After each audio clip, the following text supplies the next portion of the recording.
అందరికీ praise the lord అండి. నా పేరు అనూష. నేను ఈ గ్రూప్‌లో 2 వీక్స్ నుంచి జాయిన్ అయితున్నాను. సో, మనం వాక్యాన్ని ధ్యానించుకునే ముందు ఒకసారి ప్రేయర్ చేసుకుందాం.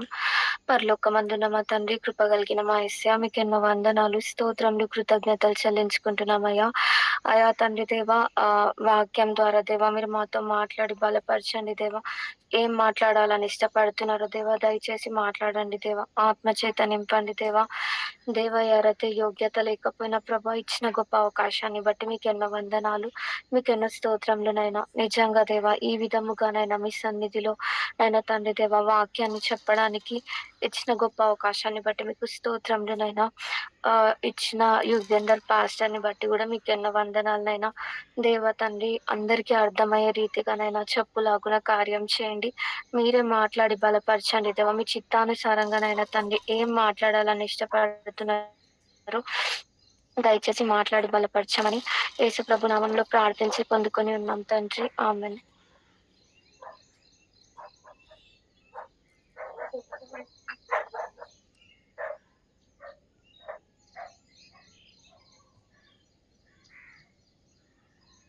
ఈరోజు నేను దేని గురించి చెప్పాలనుకుంటున్నానంటే అండి, దేవునిని ప్రేమించే విషయంలో. అంటే దేవుడేం కోరుతారంటే మనము ఆయనని చాలా ప్రేమించాలి అని. ఆ విషయంలో దేవుడు చాలా అంటే చాలా ఖచ్చితంగా ఉంటారనమాట. అంటే దేవుడు మనకి ఇచ్చిన ఆహ్, ఆజ్ఞలున్నాయి గదా! ఆ ఆజ్ఞలలో ఒక ఆజ్ఞ దేవునిని ప్రేమించడం గురించి ఉంటదనమాట. ఒక్కసారి ద్వితీయోపదేశ కాండం 6థ్ చాప్టర్ 5థ్ వర్స్ ప్లీజ్ చదవండి.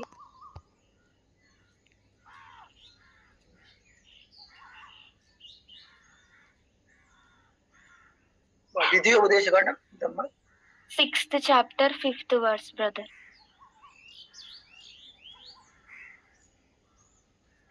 నీ పూర్ణ హృదయముతోను, నీ పూర్ణ ఆత్మతోను, నీ పూర్ణ శక్తితోను నీ దేవుడైన యెహోవాను ప్రేమింపవలెను. ఇక్కడ ఏముందండి, పూర్ణ హృదయంతో, ఆత్మతో, శక్తితో నీ దేవుడైన యెహోవాను ప్రేమింపవలెను. అంటే దేవుడు చాలా అంటే చాలా ఖచ్చితంగా చెప్పారు. ఆయనని మనము ఎంతగానో ప్రేమించాలి అని. సో, ఈ విషయంలో దేవుడు ఎంత ఖచ్చితంగా ఉంటారంటే, అంటే ఆయనకి రావాల్సిన గ్లోరీ, ఆయనకి రావాల్సిన ఆయనకివ్వాల్సిన ఫస్ట్ ప్లేస్ మనం వేరే వాళ్ళకి ఇవ్వకూడదనమాట. సో, ఈ విషయంలో దేవుడు చాలా అంటే చాలా ఖచ్చితంగా ఉంటదనమాట.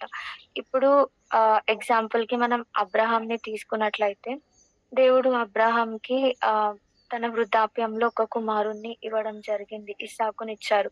సో, దేవుడు తనని టెస్ట్ చేసిండనమాట. ఎట్లా అంటే, ఈయన నన్ను ప్రేమిస్తాడా? లేకపోతే తనకి వృద్ధాప్యంలో కలిగిన కుమారుడిని ప్రేమిస్తాడా అని దేవుడు అబ్రాహాంని పరీక్షించడం జరిగింది. సో, దేవుడే గదా అబ్రాహాంకి ఇస్సాకునిచ్చింది.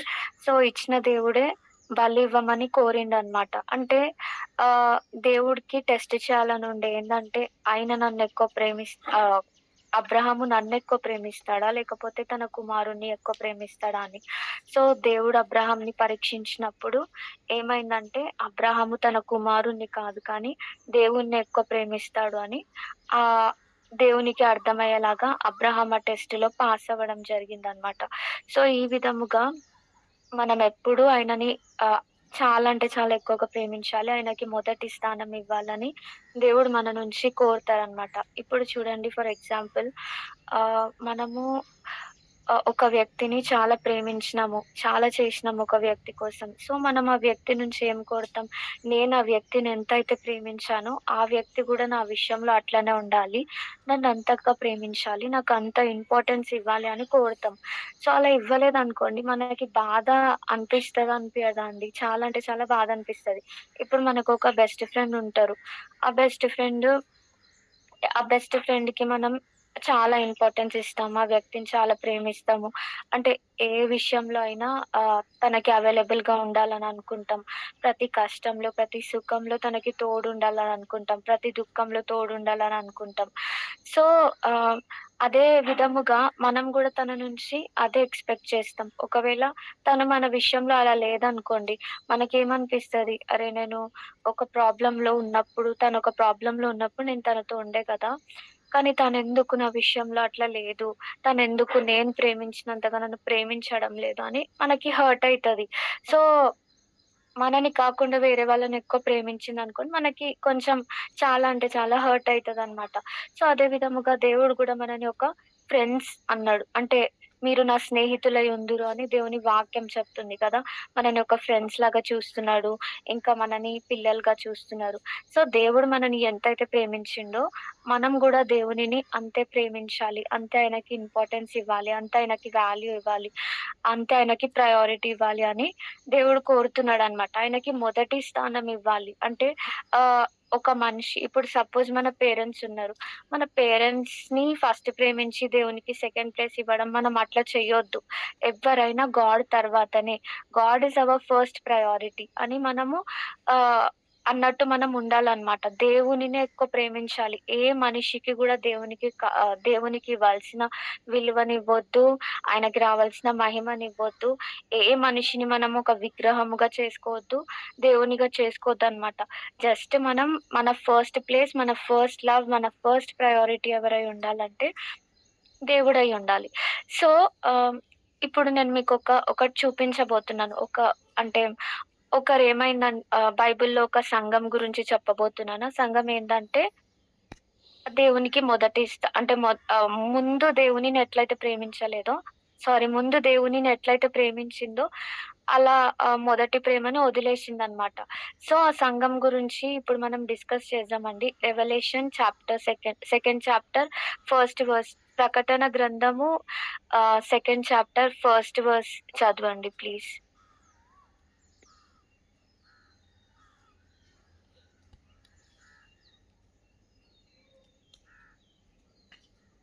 హలో, ప్రకటన గ్రంథం 2వ అధ్యాయం కదమ్మా? రెండో అధ్యాయం మొదటి వచనం బ్రదర్. ఎఫెసులో ఉన్న సంఘపు దూతకు ఇలాగు వ్రాయుము.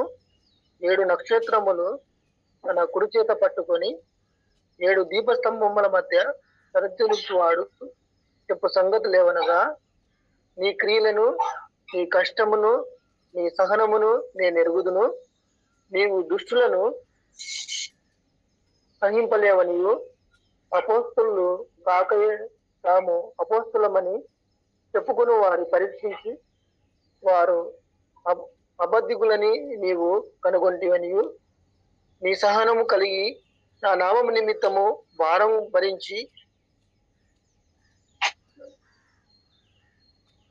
అవేవి లేక నెరుగుదును. ఓకే. Okay brother. అయితే ఇక్కడ ఎఫ్ఎసీలో ఉన్న సంఘంకి దేవుడు చెప్తున్నారనమాట. సో, ఏమని చెప్తున్నారు? తన క్రియలని, తన కష్టంని, తన సహనంని అన్నీ దేవుడు ఎరిగి ఉన్నాడు అని చెప్తున్నారు. సో, అపోస్తులు ఒక్కసారి నెక్స్ట్ వర్స్ చదవండి బ్రదర్. మళ్ళీ చదవండి. అయినను మొదట నీకుండిన ప్రేమను అది కాదు. దానికన్నా ముందు అపోస్తులు దుష్టుల దగ్గర నుంచి చదవండి. నీవు దుష్టులను సహింపలేవనియు, అపోస్తలు కాకయే తాము అపోస్తలమని చెప్పుకుని వారిని పరీక్షించి వారు అబద్ధికులని నీవు కనుగొంటివనియు, నీవు సహనము కలిగి నా నామము నిమిత్తము భారము భరించి అలయలేదనియు నేను ఎరుగుదును. చాలు బ్రదర్. అయితే ఇక్కడ అపోస్తులు కాకనే అపోస్తులని చెప్పిన వాళ్ళెవరైతే అంటే ఉన్నారో, సో, వాళ్ళని గూడా ఈ చర్చ్ గుర్తుపడతది. అండ్ ఈ చర్చ్‌లో చాలా మంచి క్రియలున్నాయి. దేవుని నిమిత్తం భారం భరించడం ఉంది.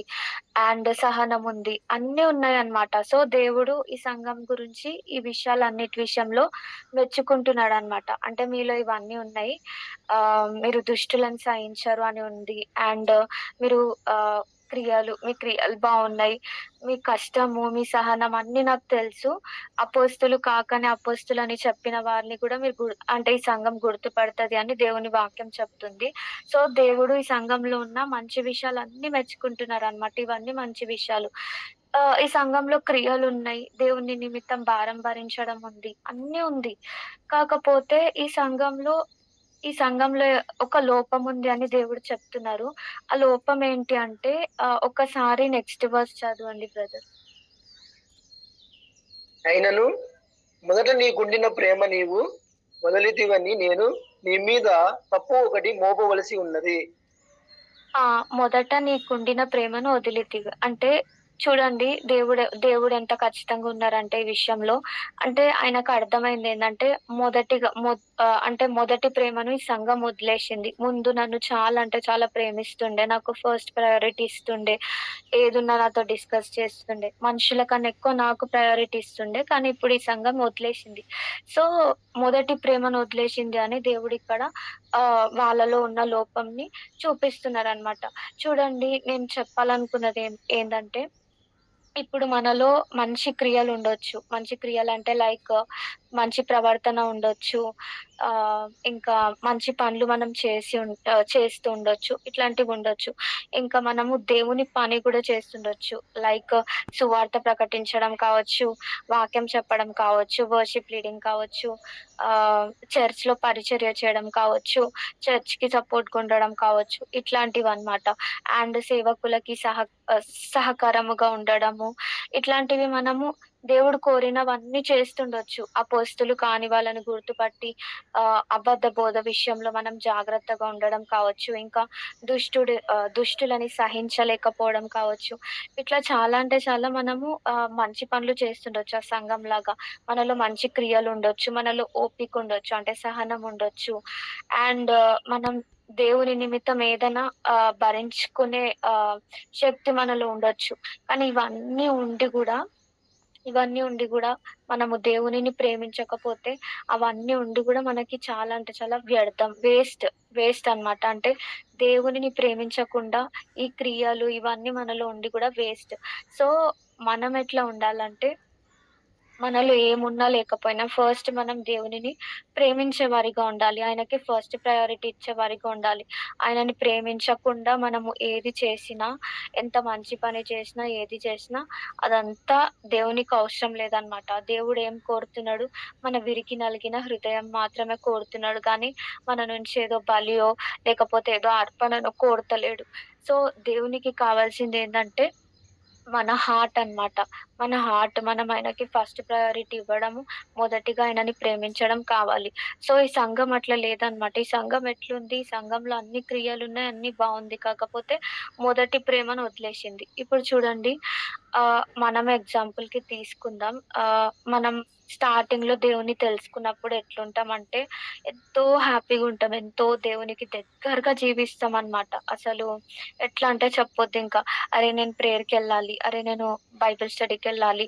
అరే! రేపు వర్షిప్ ఉంది. రేపు ఏం పాటలు పాడతారు. అంటే నేనైతే అట్లనే ఉంటుండే అండి. ఎట్లా అంటే ఆహ్, నేను 10థ్ క్లాస్‌లో ఉంటుండే. 10థ్ క్లాస్‌లో ఉన్నప్పుడు స్కూల్‌లో ఆలోచిస్తుండే అంటే మాకు సాయంత్రం చర్చ్‌లో మీటింగ్ ఉంటుండే అన్నమాట.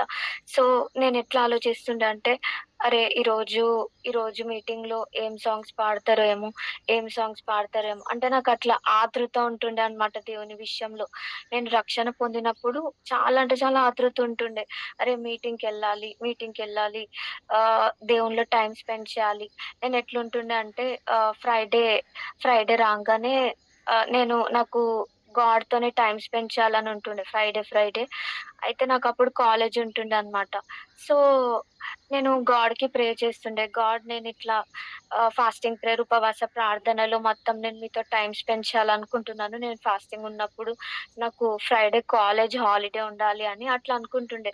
సో, కొన్నిసార్లు ఏమైతుండే అంటే ఏదో ఒక విషయంలో కాలేజ్ ఫ్రైడే రోజు హాలిడే వస్తుండే అన్నమాట. సో, అట్లా అన్నమాట. అంటే అట్లా ఆసక్తి కలిగి ఉంటామన్నమాట మనం స్టార్టింగ్‌లో. అంటే రక్షణ పొందినప్పుడు దేవునిని చాలా ప్రేమిస్తాం. రక్షణ పొందకముందు స్టార్టింగ్ దేవునిలోకొచ్చినప్పుడు, ఇంకా రక్షణ పొందిన కొత్తలో మనం ఎట్లుంటామంటే, చాలా అంటే చాలా దేవునిని ప్రేమిస్తామనమాట. ఆయన విషయంలో చాలా ఆసక్తి కలిగి ఉంటామనమాట. దాని తర్వాత మెల్లమెల్లగా ఏమైపోతదంటే, మనలో ఆ ఆసక్తి పోతది. ఆ ఆసక్తి కంప్లీట్‌గా మెల్లమెల్లగా పోతూ ఉంటదనమాట. అంటే మన లైఫ్‌లో మనకి వచ్చే కొన్ని పరీక్షలని బట్టి కావచ్చు, లేదంటే కొన్ని ప్రాబ్లమ్స్‌ని బట్టి కావచ్చు. ఎట్లుంటదంటే మన మైండ్ ఆ ప్రాబ్లమ్స్ వైపు డైవర్ట్ అయిపోతది. ఆ సిట్యుయేషన్స్ వైపుకి డైవర్ట్ అయిపోయి ఏమైతదంటే దేవుని మీద ఉన్న ప్రేమ మెల్లమెల్లగా చల్లారిపోతుంటదనమాట. మనకి టైం ఉన్నా కొన్నిసార్లు మనం ఏం చేస్తామంటే దేవునిలో టైమ్ స్పెండ్ చేయమనమాట. దేవునితో మాట్లాడము. అప్పుడు మనం రక్షణ పొందినప్పుడు ఎట్లుంటామంటే టైం లేకపోయినా టైం తీస్తామనమాట దేవుని కోసం. కానీ ఇప్పుడు మనం ఖాళీగున్నప్పుడైనా సరే ఏం చేస్తాం మనం దేవునితో టైమ్ స్పెండ్ చేయమనమాట. సో, ఇక్కడ దేవుడు ఆ సంఘం గురించి అదే మాట్లాడుతున్నాడు. ఏందంటే, "నువ్వు మొదట నీకున్న ప్రేమని వదిలేసినవని." సో, చెప్పినా గదండీ! అంటే ఫస్ట్ మనం స్టార్టింగ్‌లో మనం ఎట్లుంటుండేనో నేను మీకు చెప్పిన. అంటే ఎగ్జాంపుల్‌కి నేనే నాదే ఎగ్జాంపుల్ చెప్పిన. సో, మెల్లమెల్లగా ఏమైతుంటదంటే, ఏదైనా ప్రాబ్లమ్ వచ్చినప్పుడు మన మైండ్ ఎట్లా అంటే ఆ ప్రాబ్లమ్ గురించి ఓవర్ థింక్ చేస్తూ దేవుడిని మర్చిపోతదనమాట. అరే! దేవుడున్నాడు గదా! ఈ ప్రాబ్లమ్‌ని సాల్వ్ చేస్తాడు గదా! నా అవసరతల్ని తీరుస్తాడు గదా దేవుడు. నేనెందుకు ఆయనని నమ్మలేకపోతున్నాను అని మనము ఇట్లా ఆలోచించం కానీ, మనకేదైనా ప్రాబ్లమ్ వచ్చిందనుకోండి, చిన్న ప్రాబ్లమ్ వచ్చిందనుకోండి, ఎట్లా ఆలోచిస్తామంటే ఇప్పుడు ఇదెట్లా సాల్వ్ అయితది? ఇదెట్లా సాల్వ్ అయితది? ఇదెందుకైతలేదు? అని మనం దాని గురించి మాత్రమే ఆలోచిస్తుంటామనమాట. అంటే లైక్ ఓవర్ థింకింగ్ అన్నమాట. అదే మనము ఆ పరిస్థితిని దేవుని దగ్గరికి తెచ్చి, దేవా! ఈ పరిస్థితి ఉంది దేవా! మరి మీరు ఈ విషయంలో కనికరం చూపించండి, కృప చూపించండి అంటే, దేవుడు మనకి హెల్ప్ చేస్తారు కదండీ! తప్పకుండా దేవుడు చేయకుండా అయితే ఉండరు. అదే రక్షణ పొందినప్పుడు ఎట్లుంటామంటే ప్రతి విషయం వచ్చి దేవునితో డిస్కస్ చేస్తాం. దేవా ఇట్లా అయింది, అట్లా అయిందని. అంటే నేనెట్లుంటుండే అంటే, మా స్కూల్‌లో ఏమైనా జరిగిందనుకోండి, వచ్చి దేవునికి చెప్తుండే. అంటే ఒక కూతురు ఒక డ్యాడీతో మాట్లాడుతది గదా! ఒక ఫ్రెండ్‌తో మాట్లాడుతది కదా! అట్లా నేను డిస్కస్ చేస్తుండే అనమాట. కానీ మనము ఆ సహవాసం నుంచి మెల్లమెల్లగా తొలగిపోయి ఏమైతదంటే, ఇప్పుడు మనం సపోజ్ ఎవరైనా మనుషులు హర్ట్ చేసినా అదే మైండ్‌లో పెట్టుకొని ఉంటామనమాట. అదే దేవునితో డిస్కస్ చెయ్యమనమాట. సో, దేవునితో ఆ సహవాసం, ఆ ప్రేమ, ఆయనని ప్రేమించడం, ఆయనకి ఇంపార్టెన్స్ ఇయ్యడం మెల్లమెల్లగా పోతది.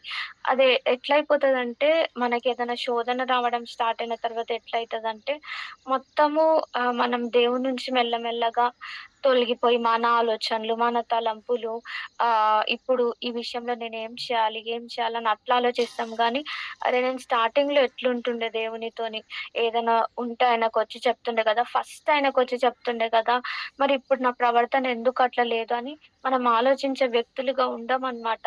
మనకొచ్చిన శోధనలు, ప్రాబ్లమ్స్ మనని ఆ విధముగా దేవుని నుంచి డైవర్ట్ చేసేస్తదనమాట. లేకపోతే ఆహ్, ఫర్ ఎగ్జాంపుల్ ఇప్పుడు ఒక 50,000ది జాబొచ్చింది. 50,000 ఆర్ 60,000ది జాబొచ్చింది. సో, మనం ఏం చూసుకుంటామంటే ఆహ్, ఈ జాబ్ ఈ జాబ్ నాకు చాలా అవసరం అన్నట్టు మొత్తం ఆ జాబ్‌లో బిజీ అయిపోయి ఏం చేస్తామంటే దేవునికిచ్చే టైమ్ కావచ్చు, ఆయనకి చేసే పరిచర్య కావచ్చు స్టాప్ చేస్తామనమాట. సో, ఇది గూడా ఏందంటే దేవుని కన్నా ఎక్కువ జాబ్‌ని ప్రేమించడం అంటున్నా నేను. అంటే ఇప్పుడెట్లా అంటే జాబ్ ఇంపార్టెంటే కాదంటలేను. కానీ దేవుడు మనకి ఇంపార్టెంట్ కదా! సో, దేవుని నుంచి దూరం చేసేది ఏదైనా సరే, అది మనకి సాలరీ ఎంతొచ్చినా సరే, మనము దానికి దూరంగుండడం మంచిది. అంటే దేవునికి దగ్గరగుంటూ చిన్న జాబ్ చేసుకోవడం బెస్ట్. అంతేకానీ పెద్ద జాబ్ చేసుకుంటూ పొద్దున్నుంచి నైట్ వరకి పని చేసి మళ్ళొచ్చి అలసిపోయి, మనం దేవునికి ప్రార్థన చేస్తామో లేదో గూడా తెలవదు. అట్లాంటి లైఫ్స్ ఉన్నాయన్నమాట. కొంతమంది అట్లా గూడా ఉంటారు. ఏందంటే దేవునికి చాలా దగ్గరగా జీవించి ఇప్పుడు జాబ్ రాంగానే వాళ్ళ పనులలో వాళ్ళు బిజీ అయిపోయి రెండిటిని బ్యాలెన్స్ చేయలేక, ఆ జాబ్‌ని వదులుకోలేక ఎట్లా చేస్తారంటే ఆహ్, జాబ్‌కి ఎక్కువ ప్రయారిటీ ఇచ్చి దేవునికి ఇయ్యకుండా అట్లా ఉంటారనమాట. సో, అట్లా గూడా చేస్తారనమాట కొంతమంది. కొంతమంది కొంతమంది ఎట్లుంటారంటే ఆహ్ వాళ్ళకేదైనా జాబ్ ఉందనుకోండి. అంటే దేవునిని ఎక్కువ ప్రేమించే వాళ్ళు ఎట్లుంటారంటే జాబ్ ఉందనుకోండి. అదెంత సాలరీ ఉన్నా పర్వాలేదు. ఎంత ఎక్కువ సాలరీ ఉన్నా పర్వాలేదు. కానీ వాళ్ళెట్లుంటారంటే ఆహ్, సండే నేను మాత్రం సండే జాబ్ చేయనండి. నేను సండే చర్చ్‌కి వెళ్ళాలి అని. ఒకవేళ వాళ్ళు ఒప్పుకోకపోతే ఆ జాబ్‌నే వదిలేస్తారు. అట్లుంటారు. మనం అట్లుండాలనమాట. అంటే ఏ ఏ జాబ్ కావచ్చు, ఏ శోధన కావచ్చు, ఏది అయినా కావచ్చు, ఏ ప్రాబ్లమ్ అయినా సరే, దేవుని నుంచి మనని డైవర్ట్ చేయొద్దనమాట. మనం మొదటిగా ఆయనని ఎట్ హ్మ్. మొదటిగా మనం ఎట్లయితే అంటే ముందు మనం ఎట్లయితే దేవునిని ప్రేమించామో అలా మనము కలకాలం ప్రేమించే వారికి ఉండాలి. ఏమన్నారు? అంతం వరకు మనం సహించాలని అన్నారు గదా! అంతం వరకు మనము రక్షణని కాపాడుకోవాలని అన్నారు గదా! లేదు నువ్వు ఒక్కరోజే నన్ను ప్రేమించు, ఒకరోజు ప్రేమించు, నెక్స్ట్ డే ప్రేమించకు అని దేవుడు చెప్పలే కదా! ఆయనని ప్రేమించడం విషయంలో మనము చాలా అంటే చాలా ఖచ్చితంగుండాలి. దేవుడు ఇప్పుడు ఫర్ ఎగ్జాంపుల్ ఒకటి చెప్తానండి. ఇప్పుడు దేవుడే మనం ప్రేయర్ చేసినప్పుడు దేవుడు వినలేదనుకోండి, మనకంటే ఎక్కువగా వేరే వాళ్ళని హెచ్చించినారనుకోండి, మనకి హర్ట్ అయితదా? అవ్వదా? అంటే దేవుడు అట్లా చెయ్యరు. కానీ నేను చెప్తున్నాను మనం హర్ట్ అయితాం గదా! అని. అదే విధముగా దేవుడు గూడా మన నుంచి ఏం కోరుతారంటే, మనం ఆయనని ఎక్కువగా ప్రేమించాలని. మొదట ఎట్లయితే ప్రేమించామో, అట్లా మనం దేవునిని ప్రేమించాలని ఆయన మన నుంచి కోరుతున్నారండి. సో, దాని తర్వాత మనం అట్లా ప్రేమించినప్పుడు దేవుడు మనకేం రివార్డ్ ఇస్తారంటే ఆహ్, బ్రదర్ దాన్ని కంటిన్యూషన్ చేయండి. చదవండి ప్లీజ్.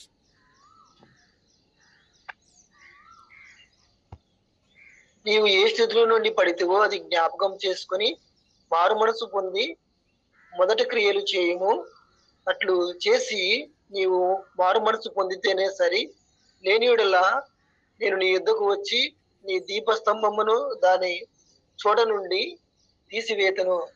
అయితే ఈ ఒకటి నీలో ఉన్నది ఆ!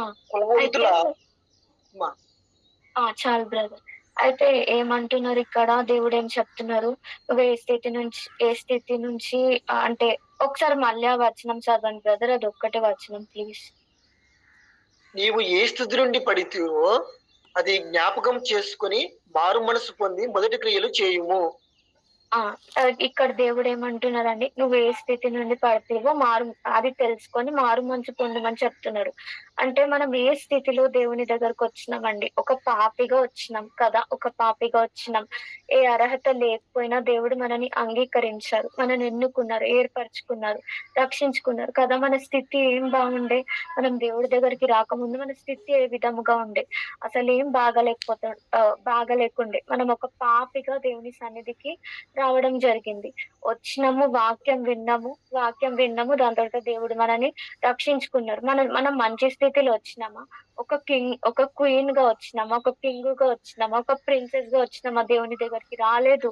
మనం ఒక పాపిగా వచ్చినాం. పాపిగా వచ్చినప్పుడు దేవుడు మనని క్షమించి, మనని అంగీకరించి, మనని రక్షించుకున్నారు. సో, ఎక్కడ గూడా అంటున్నారు ఏందంటే, నువ్వు ఏ స్థితిలో ఆహ్, ఉండెనో జ్ఞాపకం చేసుకో. అంటే నువ్వెట్లయితే ఉండెనో జ్ఞాపకం చేసుకొని మారుమనసు పొందుమని దేవుడు చెప్తున్నారండి. చూడండి నేను గూడా అంటే ఒకటి మీకు చెప్పాలనుకుంటున్నాను నా గురించి. నేనొక అన్య కుటుంబం నుంచి వచ్చినానండి. యాక్చువల్లీ నాకు కొంచెం ఐసైట్ ప్రాబ్లమ్ ఉంది. బట్ దేవుడు ఎట్లా అంటే ఆహ్, ఎవ్వరిని కాకుండా అంటే మా ఇంట్లో చాలా మంది జ్ఞానులున్నారు, తెలివివంతులున్నారు, చాలా మంచి వాళ్ళున్నారు. కానీ దేవుడు ఎట్లా అంటే వాళ్ళెవ్వరు నాకొద్దు అని చెప్పి నువ్వే నాకు కావాలి. అంటే బలహీనురాలినైన నన్ను దేవుడు కోరుకున్నారనమాట. మా ఇంట్లో వాళ్ళని రక్షించుకోవడానికి. సో, నేనెంత అంటే ఆ దేవునిని స్తుతిస్తానంటే ఆ విషయంలో, దేవా నేనొక్కటే అడుగుతా, దేవా మీ ప్రేమ ఎంత గొప్పది దేవా! అంటే మా ఇంట్లో చాలా మంది మంచి వాళ్ళున్నారు, చదువుకున్న వాళ్ళున్నారు, నాకన్నా గొప్ప వాళ్ళున్నారు. ఏ ఐసైట్ ప్రాబ్లమ్ గాదు, ఏ ప్రాబ్లమ్ లేని వాళ్ళున్నారు. కానీ మీరు నన్ను చేసుకున్నారంటే మీరెంత గొప్ప ప్రేమ దేవా! అని నేను అనుకుంటాననమాట. సో, అదే విధముగా మనం అనుకోవాలి ఏందంటే, నేను పాపిగా ఉన్నప్పుడు దేవుడు నన్ను ఎన్నుకున్నారు, ఏర్పరచుకున్నారు గదా! అని. సో, మనం ఏ స్థితిలో పడ్డామో ఆ స్థితిని జ్ఞాపకం చేసుకొని మారుమనసు పొందమని దేవుడిక్కడ చెప్తున్నాడు. మారుమనసు పొంది మొదటి క్రియలను చేయమంటున్నాడు. అంటే మొదటి క్రియలంటే మనము ఆలోచించాలి. నేను మొదట ఏం క్రియలు చేస్తుండే, ఇప్పుడు ఏం చేయట్లేదు అని మనల్ని మనం పరీక్షించుకోవాలనమాట. దేవుడిని మనం ప్రేమించడం లేదనుకోండి మొదట ప్రేమించినట్లు. సో, మనం ఆ విధముగా అంటే ఫస్ట్ ఎట్లయితే దేవునిని ప్రేమిస్తుండేనో, అలా మొదట ప్రేమించిన రీతిగా మనము దేవునిని ప్రేమించాలని దేవుడు కోరుతున్నాడనమాట. అంటే మొదటి క్రియలు మనం ఏమేమైతే చేయడం స్టాప్ చేసినామో, అది మనకి తెలిసి ఉంటది. మన హార్ట్‌కి తెలిసి ఉంటదనమాట. ఏమైతే మొదటి క్రియలను చేయడం స్టాప్ చేసినామో, అవి తిరిగి స్టార్ట్ చేయమని దేవుడు మనతో మాట్లాడుతున్నారనమాట. లైక్ ఫాస్టింగ్ ఉండడం కావచ్చు, చర్చ్‌కి రెగ్యులర్‌గా అటెండ్ అవ్వడం కావచ్చు. అవన్నిటిననమాట. ఒకవేళ మనకి జాబ్స్ ఉంటే, ఏమన్నా ఉంటే అవన్నీ రెండిటిని మనం బ్యాలెన్స్ చేసుకోగలగాలండి. బ్యాలెన్స్ చేసుకోగలిగితేనే మనం ఆ జాబ్‌లో ఉండాలి. ఎందుకంటే దేవుని నుంచి మనల్ని దూరం చేసేది ఏది గూడా మనకొద్దు. మనం అన్నీ పక్కన పెట్టేసేయాలనమాట. సో, ఒకవేళ మనం మొదటి క్రియలను చేయకపోతే దేవుని పనిష్మెంట్‌కి మనం గురైతామనమాట. అదే మనం మొదటి క్రియలను చేస్తే మనకొచ్చే రివార్డ్ ఏంటి? బ్రదర్ అది ఒకసారి 6థ్ వర్స్ నుంచి ఒకసారి చదవండి బ్రదర్. అయితే ఈ ఒకటి నీలో ఉన్నది, నికోలాయితుల క్రియలు నీవు ద్వేషించుచున్నావు. నేను కూడా వీటిని ద్వేషించుచున్నాను. చెవిగలవాడు ఆత్మ సంగములతో చెప్పు మాట వినుగాక. ఆ! జయించు దానికన్ దా ఆ! ఆ! చదవండి బ్రదర్. సారీ. జయించు వానికి దేవుని పరదేశంలో ఉన్న జీవ వృక్ష ఫలములు భుజింపనిత్తును. ఇక్కడ జయించు వారికి దేవుని పరదేశిలో ఉన్న జీవ వృక్ష ఫలములను భుజింపనెత్తును అని ఇక్కడ దేవుడు మనకి రివార్డ్ ఇస్తున్నారనమాట. సో, నువ్విట్లా ఉండు. నువ్వు మొదటిగా అంటే మొదటి క్రియలను చెయ్యి. ముందు నన్ను ప్రేమించినట్లు ప్రేమించు. నేను స్పిరిచ్యువల్‌గా నిన్ను బ్లెస్ చేస్తాను అని దేవుడిక్కడ మనతోని మాట్లాడుతున్నాడనమాట. సో, చూడండి మన హార్ట్‌కి తెలుసండి. అంటే మనం ఏ విషయంలో దేవునిలో అంటే దేవునిలో ఉండకుండా పడిపోతున్నామో, ఏ ఏ మొదటి క్రియలు చేయట్లేదో, మనము ఏ విషయంలో దేవునికి ఎక్కువ ప్రయారిటీ ఇవ్వట్లేదో, దేవునిని ఏ విషయంలో మనం ఎక్కువగా అంటే ప్రేమించడం లేదో, మన హార్ట్‌కి తెలుసది. అంటే అది మన మనసాక్షికి తెలుసనమాట. సో, మనము ఈ విషయంలో మారుమనసు పొందుదాం. ఏందంటే, దేవా నన్ను క్షమించండి దేవా. మొదటిగా అంటే నాలో మొదటి క్రియలు తిరిగి మీరు నాకు దయచేయండి. ముందు ఉన్న ఉజ్జీవంని మీరు నాకు తిరిగి దయచేయండి. ముందు నేను మిమ్మల్ని ఎట్లయితే ప్రేమిస్తుండేనో అంతకన్నా ఎక్కువగా ఇప్పుడు నేను మిమ్మల్ని ప్రేమించాలి దేవా. స్పిరిచ్యువల్ బ్లెస్సింగ్ నేను పొందుకోవాలి దేవా. మీ పనిష్మెంట్ నా పైన రావద్దు దేవా. మీకన్నా ఎక్కువగా ఏ మనిషికైనా నేను ప్రయారిటీ ఇచ్చి ఉంటే, ఏ మనిషినైనా నేను విగ్రహంగా చేసుకొని ఉంటే, లేదంటే నా జాబ్‌ని చేసుకొని ఉంటే, నా బిజినెస్‌ని చేసుకొని ఉంటే దేవా, నన్ను దయచేసి క్షమించండి. నన్ను దయచేసి మార్చండి. నన్ను క్షమించండి. నన్ను మార్చండి అని మారుమనసు పొంది మనం ప్రేయర్ చేసినామనుకోండి, దేవుడు తప్పకుండా మన విషయంలో కార్యం చేస్తారు. మనకి హెల్ప్ చేస్తారండి. మనం దేవునిని అస్సలు బాధ పెట్టొద్దు ఈ విషయంలో. ఆయన మనల్ని ఎంతగా ప్రేమించారండి. మన కోసం పరలోకం వదిలేసినారు, సింహాసనం వదిలేసినారు, మహిమనంతా వదిలేసి మన కోసం వచ్చినారండి. మన కోసం సిలువలో చనిపోయి తిరిగి లేచినారు. అలాంటి దేవుడు మన నుంచి ఏమి ఎక్స్‌పెక్ట్ చేస్తున్నారు? ఆస్తులు అడుగుతున్నాడా? అంతస్తులు అడుగుతున్నాడా? బంగారం అడుగుతున్నాడా? కానుకలు అడుగుతున్నాడా? కాదు. మనం మొదటిగా ఆయనను ఎట్లయితే ప్రేమించినామో అట్లా ప్రేమించాలని, ముందు చేసిన క్రియలు చేయాలని ఆయన కోరుతున్నారు. సో, ఇదే కదా దేవుడు మన నుంచి కోరింది. మనం చెయ్యలేమా అండి? ఒక స్నేహితురాలు ఎవరైనా ఈ లోకంలో మనతో ఫ్రెండ్‌షిప్ చేయాలంటే ఏదైనా ఒకటి ఎక్స్‌పెక్ట్ చేస్తారు. అవసరం ఉన్నంత వరకు మనుషులు మనతోని మాట్లాడతారు. తర్వాత వదిలేస్తారు. కానీ దేవుడు అట్లా కాదండి. దేవుడు మన నుంచి ఏమి ఆశించకుండానే మనల్ని ప్రేమించినాడు. జస్ట్ మన నుంచి ఆయన ఆశిస్తున్నది ప్రేమ, ఇంకా మొదటి క్రియలండి. దయచేసి మనం ఈ విషయంలో దేవునికి నమ్మకంగా ఉందాము. ఒకవేళ నమ్మకంగా లేకపోతే, పడిపోయి ఉంటే ఏం కాదు. దేవునికి క్షమాపణ చెప్పి మనం మారుమనసు పొందినట్లయితే దేవుడు తప్పకుండా మనల్ని దగ్గరికి తీసుకుంటాడు. ఎట్లయితే తప్పిపోయిన కుమారుడిని దేవుడు దగ్గరికి తీసుకున్నాడో, అట్లా మనల్ని కూడా దగ్గరికి తీసుకొని మనల్ని క్షమిస్తాడు అని దేవుని వాక్యం చెప్తుందండి. ఈ వాక్యం దేవుడు దీవించును గాక. యుగంధర్ పాస్టర్‌కి, దేవునికి థాంక్ యూ నాకిచ్చిన అవకాశాన్ని బట్టి వాక్యం చదివినందుకు.